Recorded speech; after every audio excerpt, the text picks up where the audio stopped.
They say hell hath no fury like a woman scorned, but they forgot about a woman in labor.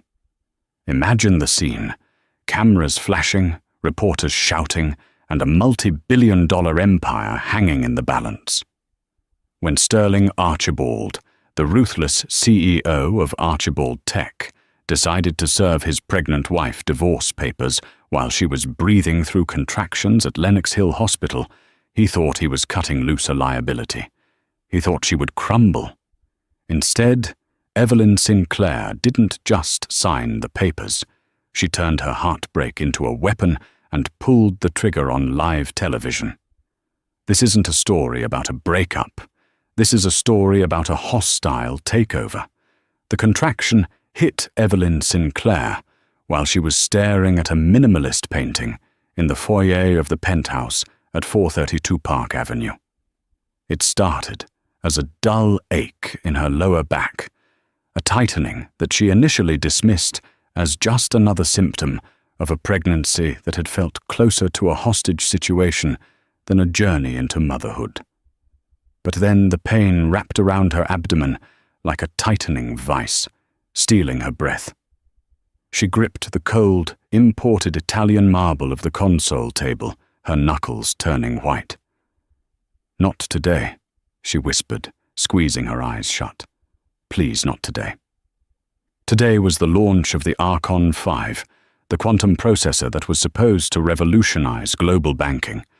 It was also the day her husband, Sterling Archibald, was set to ring the closing bell at the NYSE. Sterling didn't do distractions, he didn't do messy, and childbirth was, by definition, messy. Evelyn checked her phone. No messages. Sterling hadn't been home in 3 days, staying at the corporate suite at the plaza, a thinly veiled euphemism for wherever he was hiding his latest indiscretion. She dialed his private line. 1 ring, 2, voicemail. "This is Sterling. Make it profitable or make it brief." "Sterling, it's happening," she said, her voice trembling slightly despite her best efforts to sound like the poised, PR-trained wife he had purchased 3 years ago. "I'm calling the car. I'm going to Lenox Hill. Please, just meet me there." She hung up, the silence of the 8,000-square-foot apartment deafening. Evelyn wasn't naive. She knew what she had signed up for when she married Sterling. She was 26, a sharp-witted junior analyst at a hedge fund who had caught the eye of the 40-year-old tech titan at a charity gala. He liked that she could read a balance sheet.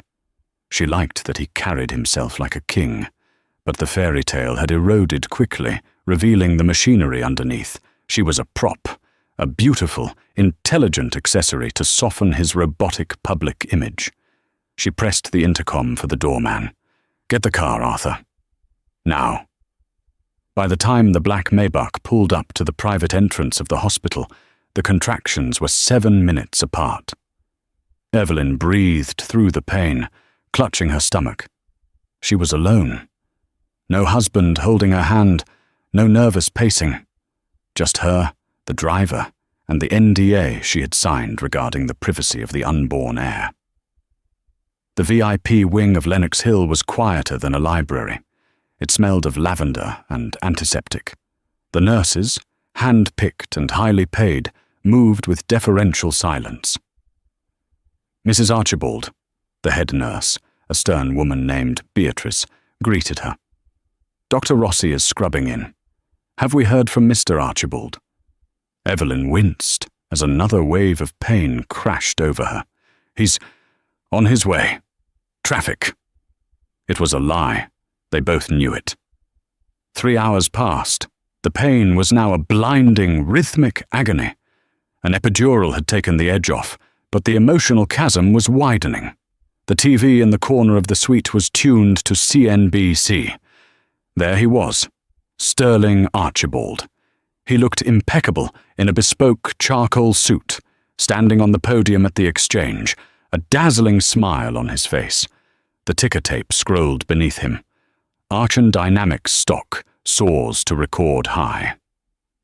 "We are entering a new era," Sterling told the reporter, his blue eyes piercing the camera lens. An era of shedding dead weight and embracing pure efficiency. Evelyn watched from her hospital bed, sweat matting her blonde hair to her forehead. Shedding dead weight. The phrase stuck in her throat. Suddenly, the heavy oak door to her suite swung open. Evelyn turned, her heart leaping, expecting Sterling. It wasn't him. Walking into the room was Harrison Cole, Sterling's personal attorney, a man with a smile like a shark and a soul to match. He was flanked by two large men in dark suits, security or witnesses. "Harrison?" Evelyn gasped, gripping the bed rails. "What are you doing here? Where is Sterling?" Harrison didn't look at her. He placed a leather briefcase on the rolling table, usually reserved for meal trays. He clicked the latches open. The sound was like a gunshot in the quiet room. "Sterling is busy, Evelyn. He sends his regards." "I'm in labor, Harrison," she snapped, her voice rising. "Get out of here." "This is time-sensitive," Harrison said smoothly, pulling out a thick stack of documents bound with a heavy clip. He slid them toward her. "Sterling wants this handled before the baby is born. It's a matter of estate planning." Evelyn looked at the cover page. The words swam before her eyes, but the bold heading was unmistakable. "Petition for dissolution of marriage." Beneath it, in smaller text, "Prenuptial enforcement and custody stipulation." The room spun. "He's divorcing me," she whispered. "Now? While I'm giving birth to his child?" Harrison checked his Rolex. "Actually, the timing is strategic. The prenup has a vesting clause. If you are still married at the time of the heir's birth, your share of the marital assets jumps from $5 million to $50 million. Sterling prefers the former." He pulled a Mont Blanc pen from his pocket and uncapped it. "Sign here, here, and here. If you sign now, he'll let you keep the jewelry. If you fight, he'll tie you up in court until that baby is in college. You know he will." Evelyn looked at the papers, then at the TV where her husband was shaking hands with investors, laughing. The betrayal wasn't hot. It was ice cold. It was a business transaction. He had calculated the exact minute to discard her to save $45 million. A contraction ripped through her, stronger than before. She groaned, doubling over. "I can wait," Harrison said, leaning against the wall, checking his phone. "But the offer expires the moment the baby crowns." Evelyn looked at the pen. Then she looked at the window. Outside, 4 stories down, a chaotic swarm of paparazzi and news vans were gathered. They were there for the billionaire baby watch. Sterling had tipped them off days ago to hype the brand. A dangerous clarity washed over her. The pain was still there, but it was fuel now. "Harrison," she said, her voice surprisingly steady. "Yes, Evelyn?" "I can't sign these here." Harrison frowned. "Why not?" "My hand is shaking too much from the pain medication. I need fresh air. I need to go to the lobby." "Don't be ridiculous. You're in labor." "I am not signing a divorce decree in a hospital bed while your goons watch me bleed," she hissed, sitting up, ignoring the protest of her body. "I want to go downstairs. I want to look you in the eye in neutral territory. Or I don't sign." Harrison hesitated. He knew Sterling wanted this done immediately. He also knew Evelyn was usually pliable. He underestimated the adrenaline of a mother-to-be who had just realized she was the prey. "Fine," Harrison sighed. "Get a wheelchair." Evelyn pressed the nurse call button. When Beatrice entered, looking horrified at the lawyer's presence, Evelyn gave a command that brooked no argument. "Get me a chair, Beatrice. I'm going for a ride." The elevator ride down to the lobby was silent, save for the hum of the machinery and Evelyn's sharp, rhythmic breathing. She was wearing a silk robe over her hospital gown, her feet in slippers. She looked pale, exhausted, and utterly fragile. That was exactly what she wanted. Harrison stood behind the wheelchair, tapping the folder against his thigh. He thought he had won. He thought this was the final humiliation of Evelyn Sinclair, forcing her to crawl out of her sanctuary to beg for scraps. "Just straight to the side exit," Harrison instructed the security guard, pushing the chair. "We'll do this in the private alcove." "No," Evelyn said. Her hand shot out, gripping the wheel of the chair to stop it. They were in the main atrium now. The glass revolving doors were ahead. Through the glass, the flashing lights of the press pack were visible. They were camped out, hungry for a glimpse of the billionaire power couple. "What are you doing?" Harrison hissed. "I'm feeling faint," Evelyn lied. I need the light." Before Harrison could stop her, she looked at the security guard. "Open the main doors. Please, I need air." The guard, confused and recognizing the wife of one of the world's richest men, obeyed. "Evelyn, stop!" Harrison barked, lunging forward. But the momentum was already shifting. The automatic doors slid open. The cold New York air rushed in, and with it, the roar of the crowd. The moment the first photographer spotted her, the shout went up. "It's her! It's Mrs. Archibald! Evelyn, is the baby coming? Where's Sterling?" The flashbulbs erupted like a supernova, blinding white light flooding the hospital entrance. Evelyn didn't recoil. She sat up straighter in her wheelchair. She willed the pain of the contraction to show on her face, but not as weakness, as suffering. Harrison was caught off guard. He stepped into the light, shielding his eyes. He couldn't physically drag a pregnant woman back inside in front of 50 cameras. He was trapped. Evelyn gestured to him. "The papers, Harrison. Give them to me." The crowd quieted down, sensing something was wrong. Why was she outside? Why was she with a lawyer? Why did she look so devastated? "Evelyn, let's go back inside," Harrison whispered aggressively, a sheen of sweat appearing on his upper lip. "Sterling will kill me." "Give me the papers," her voice carried. Reluctantly, knowing the cameras were rolling, Harrison handed her the folder. He hoped the distance was too great for the lenses to pick up the text. He was wrong. Modern telephoto lenses could read a text message from a block away. Evelyn opened the folder on her lap. She didn't shield it. She angled it outward, just slightly. Enough for the AP photographer in the front row to catch the bold header. Dissolution of marriage. A gasp rippled through the press line.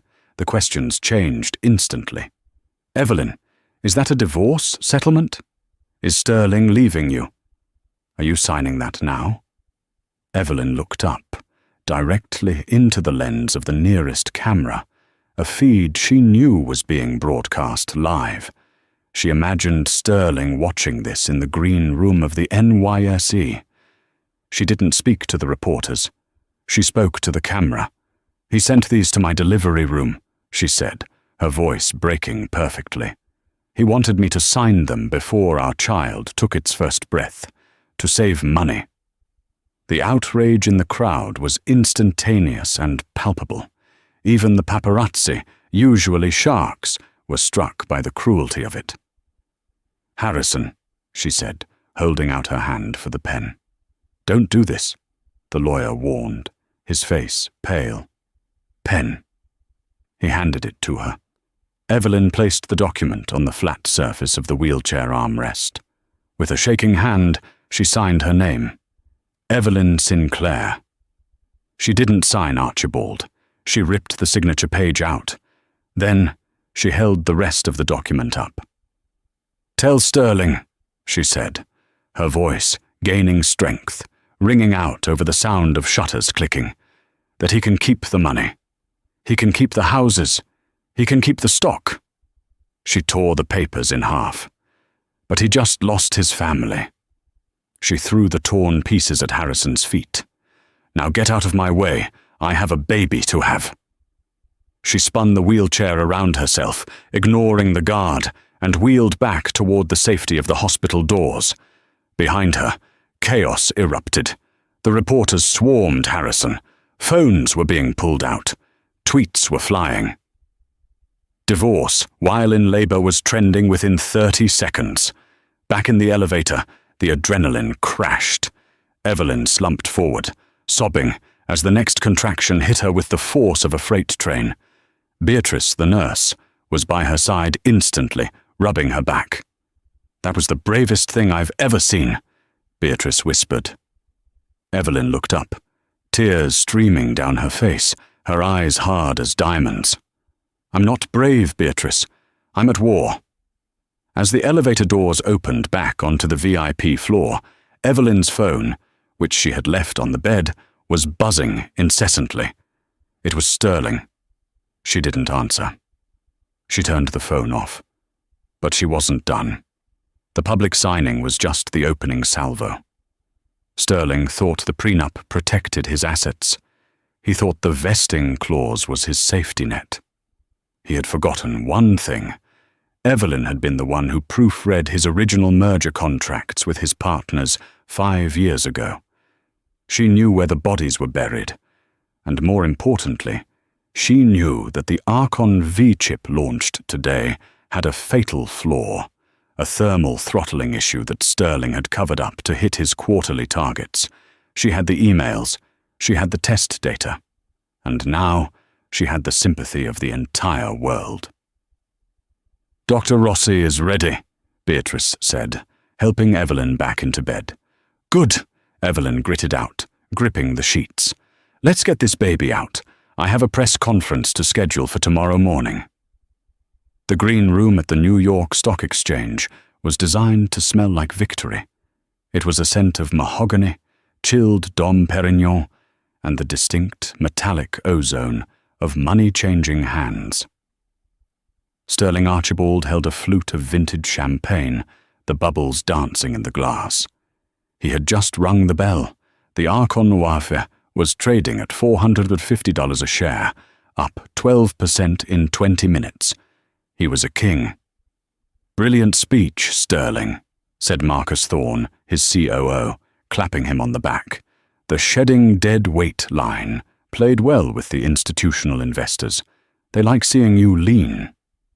"Efficiency is the only currency that matters, Marcus," Sterling replied, smoothing his tie. He checked his phone. He expected a text from Harrison confirming the signature. A simple "done" would suffice. Instead, his phone was vibrating with a terrifying intensity, a flood of notifications, Twitter, Instagram, CNN alerts. He frowned. "Why is my phone having a seizure?" He unlocked the screen. The first thing he saw was a thumbnail on Twitter. It was a video. The caption read, "Archibald Tech CEO serves wife divorce papers mid-contraction. Monster lash boycott Archon." Sterling's blood ran cold. He tapped the play button. There she was. Evelyn. His quiet, obedient Evelyn. She was outside the hospital, wind whipping her hair, looking like a tragic heroine from a Renaissance painting. He watched her rip the papers. He heard her voice, amplified by the microphones of a dozen news crews. "Tell Sterling, he just lost his family." The room seemed to tilt. "Turn on the TV," Sterling barked. "Sterling, we're celebrating." "Turn it on." Marcus grabbed the remote. The massive flat screen on the wall, previously showing the soaring stock ticker, switched to CNN. Anderson Cooper was already there, looking grave. The chyron beneath him was red and flashing. Breaking. The billionaire breakup. "We are receiving live footage from Lenox Hill," Anderson was saying. In a stunning display of what many are calling corporate cruelty, Evelyn Sinclair, wife of tech mogul Sterling Archibald, was served legal papers while in active labor. Sterling dropped his champagne glass. It shattered on the plush carpet, the sound swallowed by the sudden silence of the room. Every executive, every banker, every sycophant in the room was looking at him. They weren't looking at him with awe anymore. They were looking at him like he was radioactive. "Get Harrison on the phone," Sterling whispered, his voice shaking with a rage he couldn't control. "Now." "Sterling," Marcus said, looking at his own phone. "Look at the ticker." Sterling turned. The green arrow next to Arch had stopped climbing. It flickered. Then it turned red.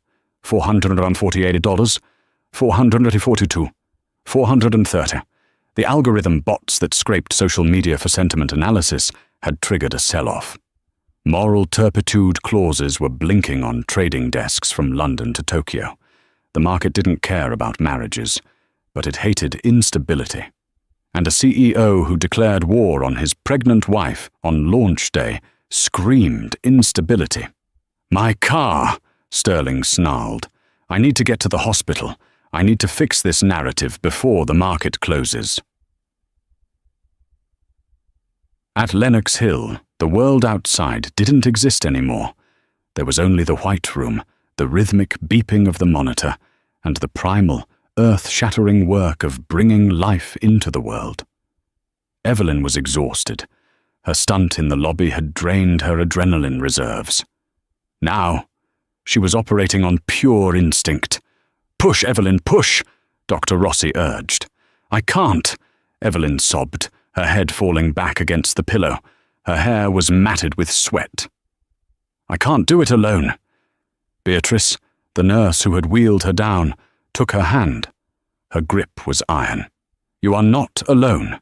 You just faced down the entire New York press corps. You can do this. You are a lioness." A lioness.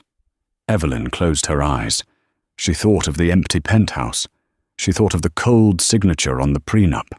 She thought of the man she had loved, the man who had turned into a machine. She wasn't pushing for him. She was pushing for the only thing that belonged to her. A guttural scream tore from her throat, a sound of pure release. "There! The head is out!" Dr. Rossi shouted. "One more, Evelyn! Give me everything!" She gave everything, every ounce of heartbreak, every ounce of rage, every ounce of love she had stored up for 3 lonely years. And then, silence, followed by a cry. A thin, wet, miraculous wail that cut through the sterile air. "It's a girl," Dr. Rossi said, her voice soft. She placed the baby on Evelyn's chest. The infant was slippery, red and squalling. She was tiny, but her lungs were powerful. Evelyn touched the baby's cheek with a trembling finger. The baby's eyes opened.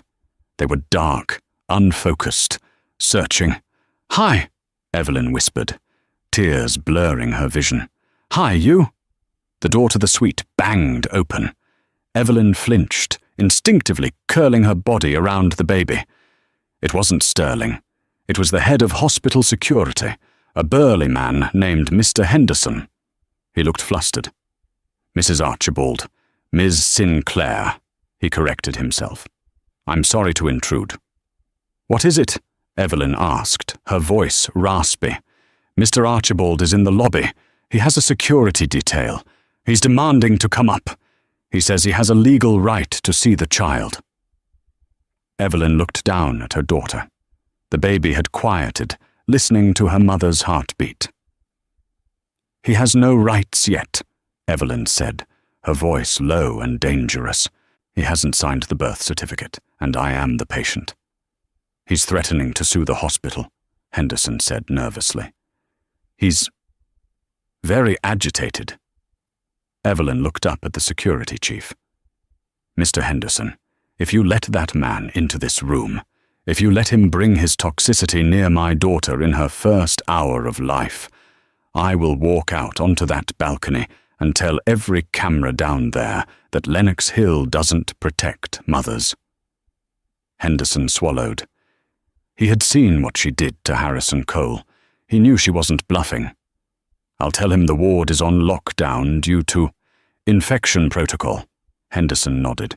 "He won't get past the elevator." "Thank you." As the door clicked shut, Beatrice wiped Evelyn's forehead with a cool cloth. "Does she have a name?" the nurse asked softly. Evelyn looked at the baby. She needed a name that wasn't flowery. She didn't want a flower. She wanted a fortress. "Victoria," Evelyn said. "Her name is Victoria." Victory. The sun rose over Manhattan, indifferent to the chaos it illuminated. But for Sterling Archibald, the morning light felt like an interrogation lamp. He hadn't slept. He was in the war room of his crisis management firm, Blackstone and Associates, on Fifth Avenue. Empty coffee cups and half-eaten bagels littered the mahogany table. "It's bad, Sterling," said Elena Vance, the top crisis fixer in the city. She was a woman who could make a senator's murder charge disappear, but she looked defeated. "We can't kill the video. It has 40 million views on TikTok.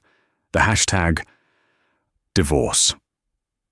While in labor is trending higher than the Super Bowl." Sterling paced the room, his tie undone, his eyes bloodshot. "I don't care about TikTok. I care about the board. I care about the share price." "The share price is down 18% pre-market," Elena said, reading from her tablet. "Investors are jittery. They think if you treat your wife like this, how are you treating your partners, your employees? It was a legal strategy," Sterling yelled, slamming his hand on the table. "It saved the company $50 million. It cost the company $3 billion in market cap overnight," Elena shot back calmly. "You stepped over $1 to pick up a dime, Sterling." Sterling sank into a chair. He rubbed his temples. "Fix it. Issue a statement. Say I was under stress. Say it was a misunderstanding. Say I love her." Elena sighed. "We can try. But you need to get to her. You need a photo op. You, Evelyn, and the baby. Smiling. Reconciled. If she files for divorce publicly today, you're dead." Sterling's jaw tightened. "She won't talk to me. She blocked my number. The hospital won't let me up." "Then you have to force her hand," Elena said coldly. "What leverage do you have?" Sterling's eyes narrowed. The panic receded, replaced by the cold calculation that had made him a billionaire. "She has no money," Sterling said. "She was an analyst when I met her. She signed a strict prenup. She has no income. The credit cards are supplementary to my account. The house is in my name." He pulled out his phone and dialed his CFO. "Freeze it," Sterling commanded. "Everything. Her Amex, the black card, the checking account. Cancel her car service. And call the security detail at the hospital. Tell them they're fired effective immediately if they don't leave her side." "Sterling," Elena warned, "that's aggressive." "She wants to play to the public," Sterling sneered. "Let's see how she handles the public when she can't pay for the hospital bill."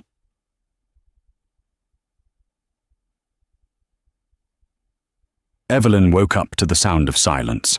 The buzzing of her phone had finally stopped, mostly because the battery had died. She felt sore, broken, and incredibly full. Victoria was sleeping in the bassinet next to her, a tiny bundle of warmth. Evelyn reached for the hospital landline to order breakfast. She was starving. "Room service," a cheerful voice answered. "Hi, this is Evelyn Sinclair in 402. I'd like the oatmeal, fruit, and a large coffee." "Certainly, Ms. Sinclair. I'll just charge that to the card on file." "Oh." A pause. "Is there a problem?" "I'm sorry, ma'am. The system is declining the card. It says, 'Reported lost or stolen. Account frozen.'" Evelyn went still. The phone felt heavy in her hand. "Try the other one," she said, her voice steady. "The Amex." "I did, ma'am. That one is declined, too. Code 05. Do you have another form of payment?" Evelyn looked at her purse. She had $60 in cash. Lenox Hill VIP suites cost $2,500 a night. She hung up the phone gently. He was cutting off the oxygen. It was classic Sterling. He couldn't win the emotional argument, so he was attacking the logistics. He wanted her scared. He wanted her to realize that without him, she was destitute. She looked at Victoria. "He thinks we're weak," she whispered to the sleeping baby. He forgot who did his due diligence. Evelyn reached into her bag and pulled out her laptop. It was an old MacBook, not the company-issued one Sterling monitored. She opened it and connected to the hospital Wi-Fi. She logged into a secure cloud server she had set up 3 years ago, nicknamed the insurance policy. Inside were folders: Tax Evasion 2022, Offshore Shells, Archon Vi Thermal Test Results, Failed. She opened the Archon V folder. There were PDFs of engineering reports from the Taiwan foundry. They clearly stated that the chip overheated when pushed to 80% capacity, the exact capacity needed for the banking servers Sterling had just sold to JP Morgan and Deutsche Bank. Sterling had fired the lead engineer who wrote the report. He had buried the data. He launched the chip anyway, planning to patch it with software later, a patch that would slow the chip down and defeat its purpose. It was fraud, massive, multi-billion-dollar fraud. Evelyn didn't just have a divorce case, she had a federal indictment. But she couldn't just dump it on Twitter. That would look like vengeance. She needed a scalpel. She opened her email client and typed a new message. To Sarah, PendergastDNYTimes.com. Subject: The Archon V is a bomb. Sarah Pendergast was the terror of Silicon Valley, a Pulitzer Prize-winning journalist who ate tech bros for breakfast. Sterling hated her. He had banned her from the launch event yesterday. Evelyn typed, Sarah, you know who I am. You saw the video. But that's just the soap opera. The real story is inside the phone everyone is using to watch it. Sterling launched a defective product yesterday. I have the thermal logs. I have the emails where he authorized the cover-up. I have the names of the engineers he fired. Meet me. Today. Lenox Hill Hospital? 4th floor. Bring a recording device. Evelyn. She hit send. 10 seconds later, a reply popped up. On my way. Evelyn closed the laptop. She picked up the hospital phone again. Nurse station? This is Evelyn. I need to speak to the hospital billing department. Tell them I'll be paying in cash. Eventually. Oh, and send up the oatmeal. I have an interview in an hour, and I need my strength. She looked at the window. The sun was shining. The war had just moved from the tabloids to the criminal courts, and Sterling Archibald, the man who thought he could starve his wife into submission, was about to find out that a hungry animal is the most dangerous one of all. Sarah Pendergast didn't look like a killer. She wore a rumpled beige trench coat, thick-rimmed glasses that constantly slid down her nose, and she carried a beaten-up leather satchel that looked like it had survived a war zone. But in the boardrooms of Wall Street, she was more feared than the SEC. She was an investigative journalist for the New York Times, and she had a reputation for turning billionaires into cautionary tales. She sat in the armchair of Evelyn's hospital suite, a notepad balanced on her knee. The room was dim, the blinds drawn tight against the relentless glare of the paparazzi drones that had begun hovering outside the window, like metallic vultures. You understand what you're giving me, Evelyn? Sarah asked, her voice low and raspy from years of chain smoking. This isn't just a hit piece. This is corporate homicide. If these thermal logs are real, Archibald Tech is finished. The stock goes to zero. The class action lawsuits will be in the trillions. Evelyn was breastfeeding Victoria. She looked down at the infant, whose tiny hand was gripping her index finger with surprising strength. The image was a stark contrast to the violence of the conversation, a mother nurturing life while planning to destroy an empire. They are real, Evelyn said, her voice devoid of emotion. He fired the lead engineer, David Chen, 3 weeks ago. David told Sterling the chips would melt if they ran the banking algorithms for more than 6 hours continuously. Sterling told him to patch the sensors so they wouldn't report the heat spike to the dashboard. Sarah whistled softly, a sound of grim admiration. Fraud, reckless endangerment, negligence. It's the trifecta. She scribbled furiously. Why now, Evelyn? You've been married to him for 3 years. You knew he was aggressive. You knew he was cutting corners. I knew he was ambitious, Evelyn corrected, her eyes lifting to meet Sarah's. I knew he was ruthless. I didn't know he was suicidal. And I didn't know he would discard his family like a bad quarterly report to save a few points on the margin. Evelyn reached for the manila envelope on the bedside table. It contained the printed emails, the raw test data from the Taiwan foundry, and the signed termination orders for the dissenting engineers. He froze my accounts this morning, Sarah, Evelyn said, handing over the envelope. He tried to starve us out. He thinks because I signed a prenup, I have no leverage. He thinks I'm just a former analyst who got lucky. Sarah took the envelope. She weighed it in her hands. It was heavy physically, but metaphysically it weighed billions. He forgot, Sarah said, a small, grim smile playing on her lips, that analysts know how to read the fine print better than CEOs do. When does it run? Evelyn asked. I need to verify the metadata on the emails. I'll call David Chen. If he corroborates... Sarah checked her cheap digital watch. The markets close at 4:00 p.m. I'll drop the story at 3:55 p.m. Just enough time for panic, not enough time for a rebuttal. It'll trigger a sell-off before the bell. Do it, Evelyn said. Sarah stood up. She looked at Evelyn, then at the baby. You know he's going to come for you with everything he has, Sarah warned. He'll say you stole confidential data. He'll try to get you arrested for industrial espionage. He has lawyers who cost more than this hospital wing. Evelyn smoothed the blanket over Victoria's head. Let him try. I'm not the one who sold a bomb to the global banking system, and I'm the only one who knows where the rest of the bodies are buried. 3:50 p.m., the Archibald Tech headquarters. Sterling was feeling better. The stock had stabilized at $435. His PR team had released a statement about postpartum emotional distress, painting Evelyn as a hormonal, unstable woman who didn't understand the complex legalities of estate planning. The narrative was shifting. The finance bros on Twitter were already defending him, calling his divorce move alpha. We weathered the storm, Marcus said, pouring a scotch from the crystal decanter. It's over. The news cycle moves too fast. Tomorrow they'll be talking about a cat stuck in a tree. Sterling nodded, leaning back in his Eames chair.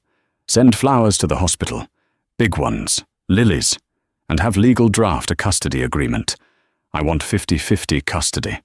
It looks better for the brand if I'm a doting father. Sir! An intern burst into the room, his face pale as a sheet. He was holding a tablet like it was a live grenade. Knock, damn it! Sterling barked. I don't pay you to barge in. Sir, the Times. You need to look at the Times. Sterling grabbed his iPad from the desk. He refreshed the homepage. The headline took up the entire screen. It wasn't just a story. It was an obituary. The Meltdown. How Archibald Tech Built a $1 billion Fire Hazard. By Sarah Pendergast. Internal documents obtained by the New York Times reveal that CEO Sterling Archibald knowingly falsified safety data for the Archon Phi processor, authorizing a software patch to hide critical overheating issues. Sterling couldn't breathe. The air in the room seemed to vanish. He scrolled down. There were the emails. His emails. From S. Archibald. To D. Chen. Subject, thermal criticality. Override the safety limit. If we miss the launch date, we're dead. Fix it in post. No one looks at the thermal logs anyway. She, Sterling stammered. The glass of scotch slipped from his fingers, but this time he didn't even hear it shatter. The market! Marcus screamed, diving for the remote control. On CNBC, the ticker for Arch wasn't just red. It was in freefall. It was flashing. $400, $350, $280. Trading halted, the anchor announced, her voice shocked. A circuit breaker event has been triggered for Archibald Tech following allegations of massive fraud. "Get Harrison!" Sterling roared, veins bulging in his neck, his face turning a violent shade of purple. "Sue her! Sue the Times! Sue Evelyn! She stole my data! That's a felony! I want her in jail!" The heavy double doors to his office opened again. But it wasn't Harrison. It was 4 men in navy blue windbreakers. On the back, in bold yellow letters, FBI. "Sterling Archibald," the lead agent said, stepping over the shattered glass and spilled scotch. "You can't come in here," Sterling shouted, standing up, knocking his chair over. "I have rights. This is private property. Call my lawyer." "We have a warrant, Mr. Archibald," the agent said, holding up a piece of paper. "Securities fraud, wire fraud, and conspiracy to defraud the United States government." The agent pulled a pair of handcuffs from his belt. The metal clicked ominously in the silent office. "Turn around and place your hands behind your back." Sterling looked at Marcus. Marcus looked away, staring at the floor, already calculating his own immunity deal. Sterling looked out the window at the city he thought he owned. The skyline looked indifferent.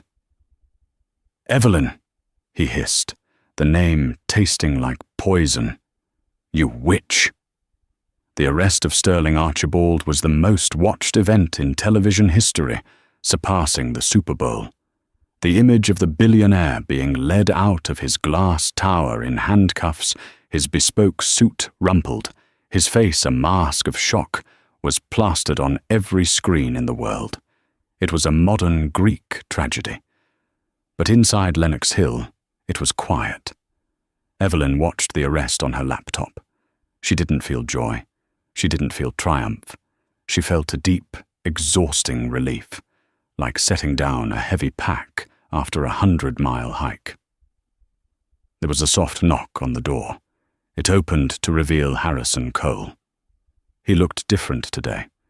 Gone was the shark-like arrogance, the sneer, the perfectly gelled hair.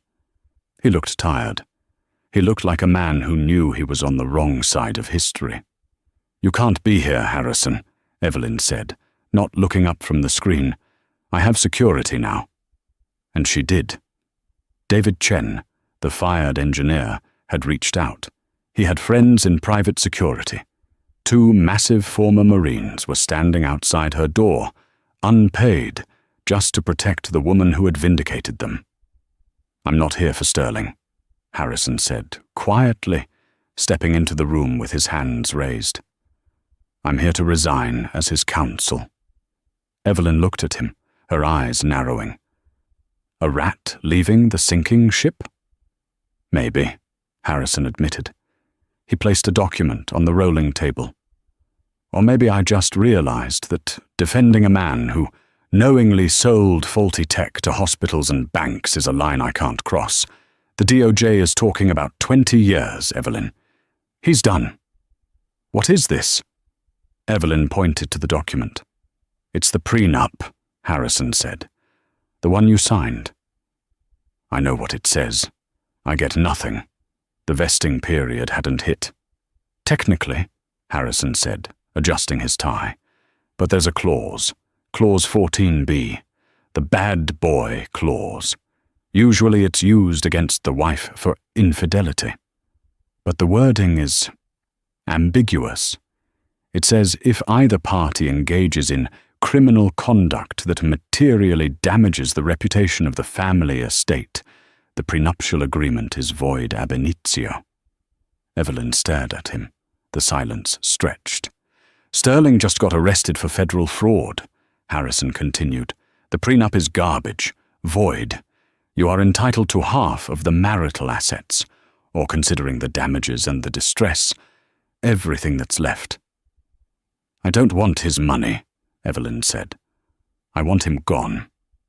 You need the money, Evelyn, Harrison said, his voice unusually soft. Archibald Tech is going to collapse. The assets will be liquidated. If you don't file a claim now, the creditors will take it all. The penthouse, the accounts, the trust for Victoria. It will all go to the banks."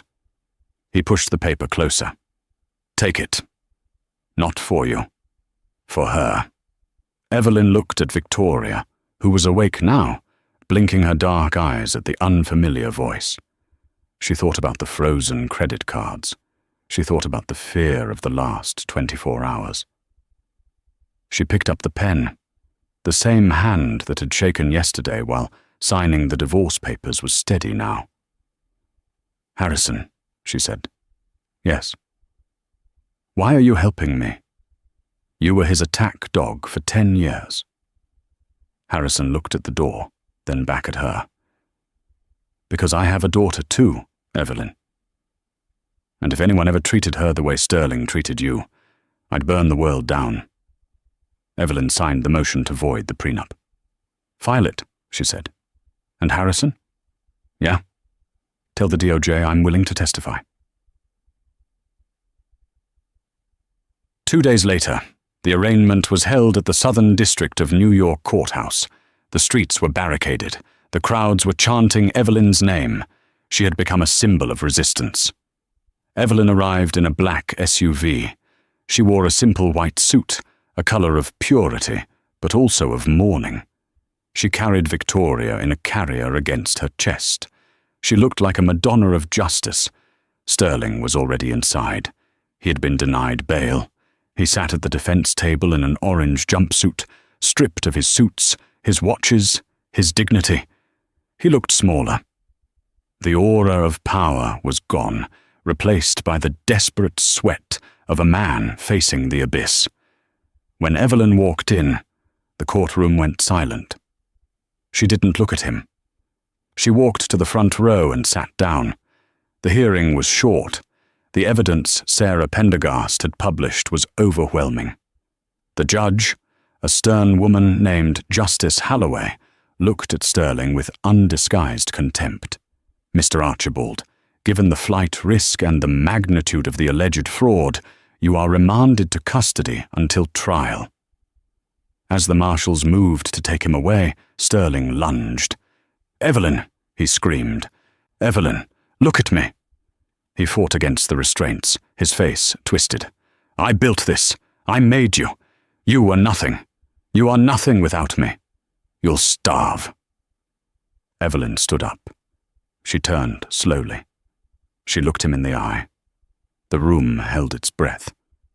"You didn't make me, Sterling," she said, her voice clear and carrying to every corner of the room. "You just underestimated me." She looked down at Victoria, sleeping soundly against her chest. "And you underestimated her." Sterling was dragged out, screaming incoherently about stock prices and ungrateful wives. The heavy oak door slammed shut, cutting off his voice. Evelyn looked at the judge.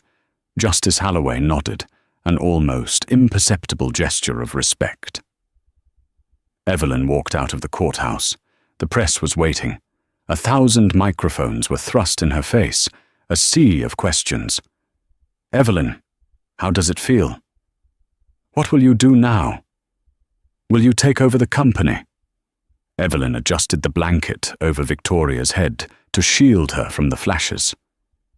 "I'm going to go home," she said simply. "And then I'm going to build something new, something honest." She walked toward the waiting car. The crowd parted for her. She wasn't just a billionaire's wife anymore. She wasn't just a victim. She was Evelyn Sinclair, and she had just completed the most hostile takeover in history. 12 months later, the Manhattan skyline looked exactly the same, yet everything had changed. The towering glass monolith that had once been the headquarters of Archibald Tech was under new management. The massive silver A that had adorned the roof had been dismantled, piece by piece, sold for scrap metal. In its place, a new logo was being installed. A simple, elegant S. Sinclair Systems. Evelyn stood in what used to be Sterling's office. The cold, sterile chrome and black leather furniture were gone.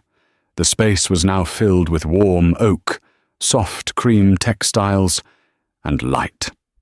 It didn't look like a villain's lair anymore. It looked like a sanctuary. "The board is ready for you, Miss Sinclair," David Chen said from the doorway. David wasn't just a fired engineer anymore. He was the chief technology officer. When Archibald Tech declared bankruptcy following Sterling's conviction, the assets were auctioned off in a fire sale. The patents, the servers, the real estate, it was all up for grabs. And Evelyn, armed with the settlement from the voided prenup, a cool $60 million extracted from Sterling's personal offshore accounts before the feds froze the rest, had been the highest bidder. She didn't just take his money, she bought his legacy for pennies on the dollar. "Thank you, David," Evelyn said, turning away from the window. "Do we have the new thermal reports?" "We do," David smiled, handing her a tablet. "The Sinclair 1 chip is running at 100% capacity, temperature stable at 45 degrees, no throttling, no lies. It's the safest processor on the market." "Good," Evelyn nodded. "Honesty is our only strategy." She walked down the hallway toward the boardroom. The walls were lined with photos, not of stock charts or shaking hands, but of the team, the engineers, the janitors, the support staff who had stuck around during the transition. She entered the boardroom. It was packed, but at the head of the table there was a playpen. Inside sat 1-year-old Victoria, happily chewing on a plush toy giraffe. Evelyn didn't banish her daughter to a nanny or a distant nursery. Victoria was part of the company. She was the reason the company existed. "Good morning, everyone," Evelyn said, taking her seat. She didn't sit at the head of the table. She sat in the middle, amongst her team. "The Q1 numbers are in," David announced. "Since rebranding and releasing the safety patches, our stock is up 200%. We've regained the trust of JP Morgan, and we just got the contract for the new hospital network at Lenox Hill." A cheer went up around the room. Evelyn smiled, a genuine warm smile that reached her eyes. It was a victory not of aggression, but of resilience. Later that evening, Evelyn returned to the penthouse at 432 Park Avenue. She had kept the apartment, but she had exorcised the ghosts. The minimalist art was replaced with finger paintings. The silence was replaced with laughter. She turned on the television while she heated up milk for Victoria. The news was on. Former tech mogul Sterling Archibald was transferred today to the ADX Florence Supermax facility to begin his 15-year sentence for securities fraud. The screen showed a brief clip of Sterling being led into a transport van. He looked gaunt. His hair was graying. He looked at the camera for a split second, and the fire in his eyes was gone. He looked like a man who had woken up from a dream to find he was the nightmare. Evelyn watched him. She didn't feel hate. She didn't feel pity. She felt nothing. He was just a glitch in the system that she had patched out. She turned the TV off.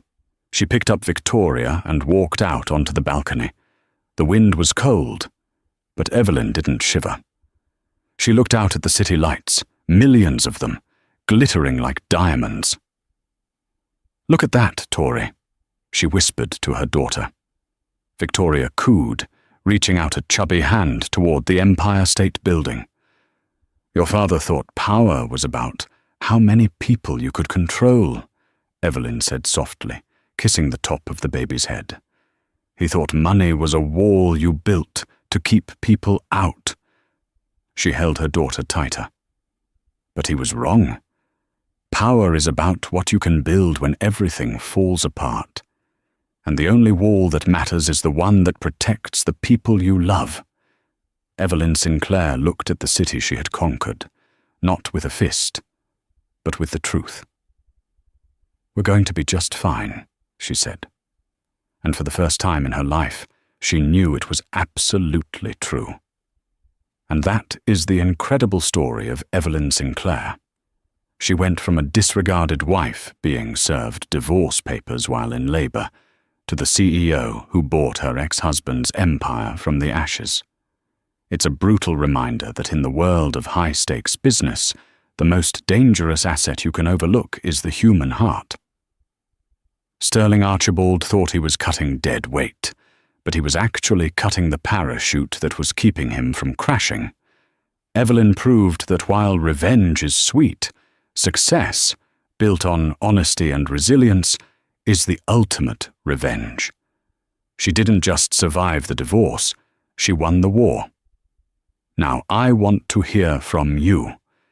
If you were in Evelyn's shoes, would you have signed those papers in front of the press, or would you have handled it privately? And do you think Sterling got the punishment he deserved? Let me know your thoughts in the comments down below. I read every single one. If you enjoyed this story of justice and twists, please smash that like button. It really helps the channel grow. And if you haven't already, hit subscribe and ring the notification bell so you never miss a story about real-life drama, revenge, and redemption. Thanks for watching, and I'll see you in the next video.